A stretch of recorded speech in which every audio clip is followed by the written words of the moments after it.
طہارت کے حوالے سے دو مسئلوں کی وضاحت ہے اور ایک مسئلے کے لیے 3-4 احباب نے سوال کیا ہے، جس سے پتہ چلا کہ اس کی انتہائی اہم ضرورت ہے۔ دوسرے کے لیے بھی 1-2 صاحبان نے سوال کیا ہے۔ جب دین سے آدمی ادھر ادھر ہو تو ایسے ہوتا ہے، اور 1-2 صاحب نے سیدھی سی بات کی، جی دین میں شرم نہیں ہے، ہمیں نہیں پتہ ہے، اس مسئلے کی وضاحت کرو۔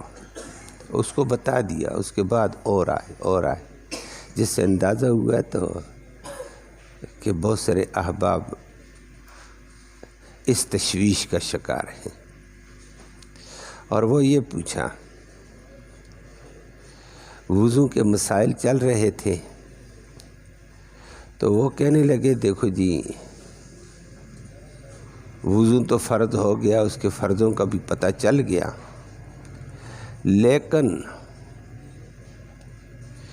اگر انسان سے صرف ہوا کا اخراج ہو جائے تو استنجا لازم ہے۔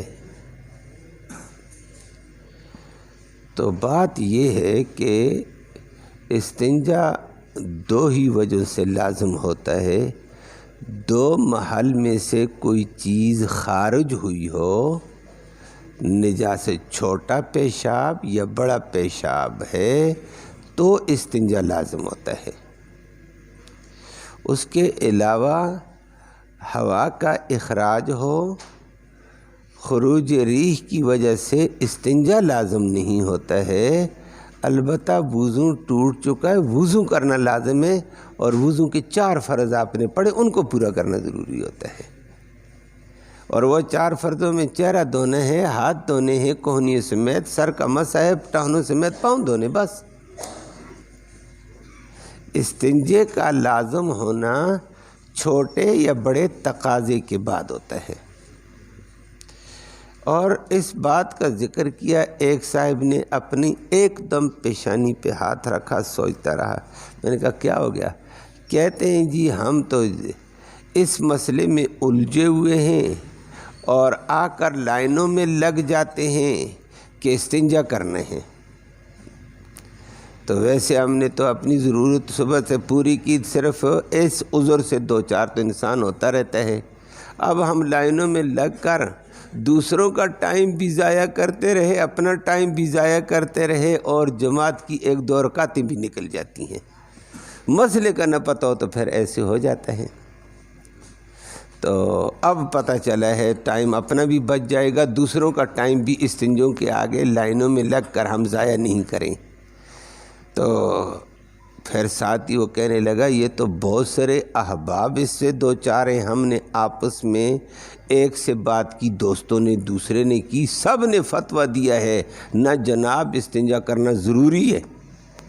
تو سب کا فتویٰ یہ آ گیا۔ میں نے کہا اچھا، اور انہوں نے سب فتویٰ دینے والے بیچارے آپ کی طرح تھے، کوئی بات نہیں ہے، انہوں نے اپنے ذہن کے مطابق دے دیا۔ شریعت کہتی ہے کہ اس کے اوپر استنجا کرنا لازم نہیں ہوتا ہے۔ ایک بات تو یہ تھی۔ اب اس کی وجہ سے وقت بھی بچ جاتا ہے، تو بات اس کی بھی صحیح تھی کہ استنجاہانوں کے اوپر مجمع آیا ہوتا ہے اذان کے بعد، ایسے تب ساتھی بھی کھڑے ہو جائیں گے 10-12، تو 10-12 کو انہوں نے روک دیا، خود بھی ٹائم بیچاروں کا لگ گیا، دوسروں کا ٹائم بھی مصروف رہے گا۔ تو دوسرا ایک اہم بات پوچھی ہے کہ پوچھنے والا اسی کے سامنے پوچھ رہا تھا کہ مجھے الٹی آ گئی، روزے کا کیا ہوا؟ تو اس نے کہا ہاں، اس پہلے والے نے کہا ہاں جی، الٹی سے بعض کہتے ہیں کہ روزہ ٹوٹ جاتا ہے اور وضو نہیں ٹوٹتا ہے۔ میں نے کہا ماشاءاللہ، کام الٹا ہی ہے، اللہ ہم سب کو ہدایت دے دے۔ بھائی الٹی اگر بندے کو آ گئی کہ آ گئی ہے، تھوڑی آئی زیادہ آئی، وضو ٹوٹ چکا ہے۔ بات سمجھ آ گئی ہے؟ وضو تو ٹوٹ گیا، وضو ٹوٹ گیا تو استنجی کی تو ضرورت نہیں، جا کر 4 دام کر کے آ جائے۔ 4 دام کا معنی 4 اندام کو دھو کر آ جائے، اس کو 4 دام بھی کہہ دیتے ہیں، 4 اندام کہتے ہیں۔ اور 4 اندام ہی کا دھونا فرض ہوتا ہے وضو میں۔ چہرے کو دھویا، بازو کو کوہنیوں سمیت دھویا، سر کا مسح کیا، ٹہنوں سمیت پاؤں دھو لیے، بس یہ وضو ٹوٹا ہے، یہ کام کرنا ہے۔ استنجے کی ضرورت نہیں ہے۔ استنجا میں نے بتا دیا وہ 2 ہی وجہ سے ہوتا ہے، چھوٹے بڑے تقاضی کی وجہ سے۔ تو وضو تو ٹوٹ جاتا ہے، چاہے کہ الٹی تھوڑی آئی ہو زیادہ آئی ہو، یا آئی ہو یا الٹی کی ہو۔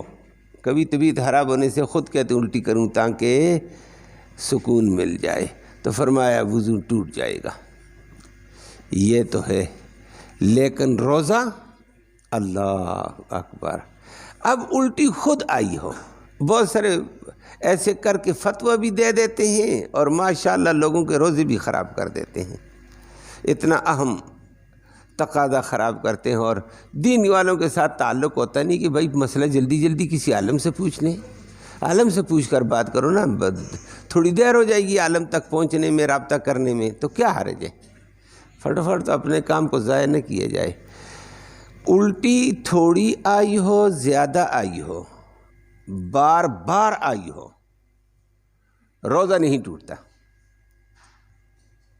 میری بات سمجھ آ گئی ہے؟ تھوڑی الٹی آئی ہو زیادہ آئی ہو، بار بار بھی آئی ہو، روزے پہ فرق نہیں پڑے ہیں۔ یہ الگ بات ہے کہ اس درجے کا نہیں رہا، کراہت آ گئی ہے کہ جس طریقے پہ ہونا چاہیے نہیں ہے، لیکن ٹوٹا نہیں ہے روزہ۔ اور چاہے وہ الٹی میں پانی چلا گیا، پانی زیادہ پیا وہ بھی الٹی ہو جاتی ہے، آدمی اوپر نیچے ہو جائے، رکوع سجدے میں بھی چلا جائے تو ایک دم ڈکار ڈکار کے ساتھ پانی آ گیا، پانی باہر نکل گیا، کھٹا پانی تھا، میٹھا پانی تھا، جیسا بھی تھا باہر نکل گیا، بلغم تھی باہر نکل گئی، کھانا نکل گیا باہر، روزہ نہیں ٹوٹا ہے۔ بات سمجھ آ گئی ہے؟ اور اسی کے ساتھ پھر اگلی بات کہ روزہ ٹوٹتا ہے 2 ہی صورتوں میں الٹی کے اعتبار سے۔ نمبر 1، یہ غلطی کی تو ٹوٹے گا، اب الٹی آ رہی ہے یا منہ تک آ گئی ہے، منہ تک آ گئی ہے، حلق سے اوپر منہ ہے، اس میں آئی، یہ کنٹرول کرتا منہ کو دباتا ہے، کہتا ہے نہیں روزے پہ فرق پڑ جائے گا، اس کے دماغ میں ہے، حالانکہ جانے تو بھائی نہیں فرق پڑتا ہے، اس نے اس کو کنٹرول کر کے منہ میں آنے کے بعد دوبارہ نگل لیا ہے، تھوڑی نگلی زیادہ نگلی، پانی نگلا یا جو چیز بھی نگل لی، وضو ٹوٹ گیا ہے، روزہ ٹوٹ گیا ہے۔ بھائی ایک چیز حلق کے معدے سے نکل کر حلق سے باہر ہو گئی، اس کو دوبارہ اندر کیوں ڈالتا ہے؟ اس حلق سے نیچے اترنے والی چیز جو بھی ہو روزے کو توڑ دیتی ہے، اگرچہ ابھی اندر سے باہر آئی لیکن باہر سے تو نے اندر واپس کیوں کی؟ روزہ ٹوٹے گا۔ میری بات سمجھ آ گئی ہے؟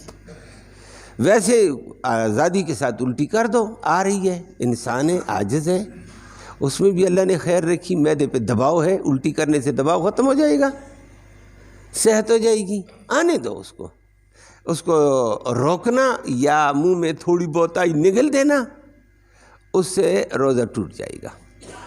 اور منہ میں آ کر واپس اس کو نگلتا ہے تو وضو بھی ٹوٹ جاتا ہے، دوبارہ وضو کر، الٹی تو آ چکی تھی، وضو تو ٹوٹتا ہی ٹوٹتا تھا، نگلنے کے ساتھ روزہ ٹوٹ جائے گا۔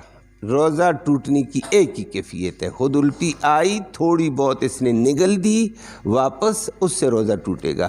دوسری صورت اور بھی اسی کے ضمن میں سمجھو، کہیں دھوکہ نہ لگے، الٹی آئی نہیں ہے، الٹی کی ہے اس نے، میرا فرق سمجھے ہو؟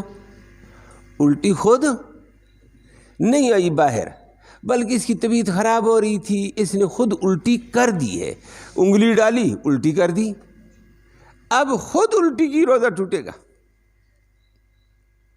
بس الٹی کے حوالے سے گویا 2 ہی صورتیں ہیں، یا بندہ خود جان بوجھ کر الٹی کرتا ہے، انگلی ڈالتا ہے، طبیعت خراب ہے جی، فلاں ہے جی، میں الٹی کروں، خود الٹی کی ہے جان بوجھ کر اپنے ارادے سے، اور اپنے عمل سے روزہ ٹوٹے گا۔ نمبر 2، الٹی آ رہی تھی لیکن اس نے اس کو کنٹرول کرتے کرتے آئی ہوئی کو واپس نگل لیا، روزہ ٹوٹے گا۔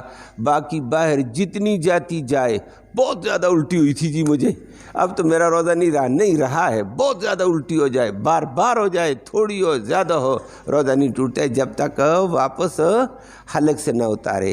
یا دوسری صورت ہے کہ بندہ خود الٹی کر گیا ہے، انگلی ڈالی اور الٹی کر دی، روزہ ٹوٹ گیا ہے۔ اللہ ہم سب کو دین کے تقاضے کے مطابق عمل کی توفیق نصیب فرمائے۔ اللہم صلی وسلم دائما ابدا علی حبیبک خیر الخلق کلہم۔ یا اللہ تو رحمت کے فیصلے فرما، کوتاہیوں کو معاف فرما، صغیرہ کبیرہ گناہوں کو معاف فرما، دونوں جہانوں کی سرخروئی نصیب فرما، دین کے تقاضے پورے کرنے کی توفیق نصیب فرما۔ یا اللہ برکت والا، رحمت والا رمضان اپنی ساعتوں کو سمیٹ رہا ہے، یا اللہ جو باقی چند لمحات ہیں یا اللہ ان کو قیمتی بنانے کی توفیق نصیب فرما۔ یا اللہ اپنے نیک اعمال کی اپنی طرف توجہ، الہا و زاری کی، گریہ زاری کی توفیق نصیب فرما، اپنی بندگی کی توفیق نصیب فرما، شیطانی بندگی سے محفوظ فرما، امن نصیب فرما، سلامتی نصیب فرما۔ یا اللہ عتق من النار کا عشرہ ہے، بڑے بڑے مجرموں کو تو جہنم سے نجات دیتا ہے، یا اللہ تو ہمیں بھی جہنم سے محفوظ فرما۔ یا اللہ تو ہمیں بھی جہنم سے محفوظ فرما، ہماری کوتاہیوں کو معاف فرما، دیگر امت کو بھی جہنم سے نجات نصیب فرما۔ یا اللہ جنت والی بنا، جنت والے اعمال کی توفیق نصیب فرما، جنت والے اعمال کی توفیق نصیب فرما، نبی کریم صلی اللہ علیہ وسلم والے اخلاق و کردار کو اپنانے کی توفیق نصیب فرما، مشکل میں پھنسے ہوئے لوگوں کی مشکلیں آسان فرما، پریشان حالوں کی پریشانیاں دور فرما، مصیبت زدوں کو مصیبت سے نجات نصیب فرما۔ ایک صاحب نے کاروبار کی دعا کا کہا، دعا فرمائے اللہ اس کے کاروبار میں برکتیں رحمتیں نازل فرمائے، حلال کی روزی وسعت والی برکت والی ان کو بھی نصیب فرما، دیگر کو بھی اللہ نصیب فرما، اور جو بے روزگار ہیں اللہ ان کو بہتر روزگار نصیب فرما۔ یا اللہ جو ضرورت مند ہیں ان کی ضرورتیں غیب سے پوری فرما، جو مشکل میں پھنسے ان کی مشکلیں آسان فرما۔ کچھ احباب نے بچیوں کے حوالے سے تذکرہ کیا، دعا فرمائے جن کی بچیاں گھروں میں ہیں یا اللہ ان کو بہتر رشتے نصیب فرما، جو بھی بچیاں گھروں میں ہیں یا اللہ ان کو شرع حیا کے دائرے میں رہ کر بہتر تقدیر میں منسلک فرما، جو بچے بے جوڑ ہیں یا اللہ ان کو حیا کے دائرے میں رہتے ہوئے بہتر تقدیر میں منسلک فرما، معاشرے کو شرم و حیا نصیب فرما، بدامنی سے، بے حیائی سے، بد اخلاقی سے، بد تہذیبی سے معاشرے کو محفوظ فرما۔ یا اللہ جو ہمارے اعزاء قارب قریب بعید زمانے میں فوت ہوئے ان کی مغفرت فرما، ان کو جنت الفردوس میں اعلیٰ مقام نصیب فرما۔ یا اللہ ان کو اپنے جوار رحمت میں جگہ نصیب فرما، ان سے خیر کا معاملہ فرما۔ ہمارے نمازی ساتھی ہیں، درس کے ساتھی ہیں کامران، ان کی نانی محترمہ کل پرسوں فوت ہو گئی تھیں، دعا فرمائے اللہ ان کی بھی مغفرت فرمائے، اللہ ان کو بھی جنت نصیب فرما، اور جو مسلمان فوت ہوئے یا اللہ تو رحمت کا معاملہ سب سے فرما، اس راستے کی تیاری اور فکر نصیب فرما۔ صلی اللہ تعالی علی خیر خلق محمد و آلہ وسلم۔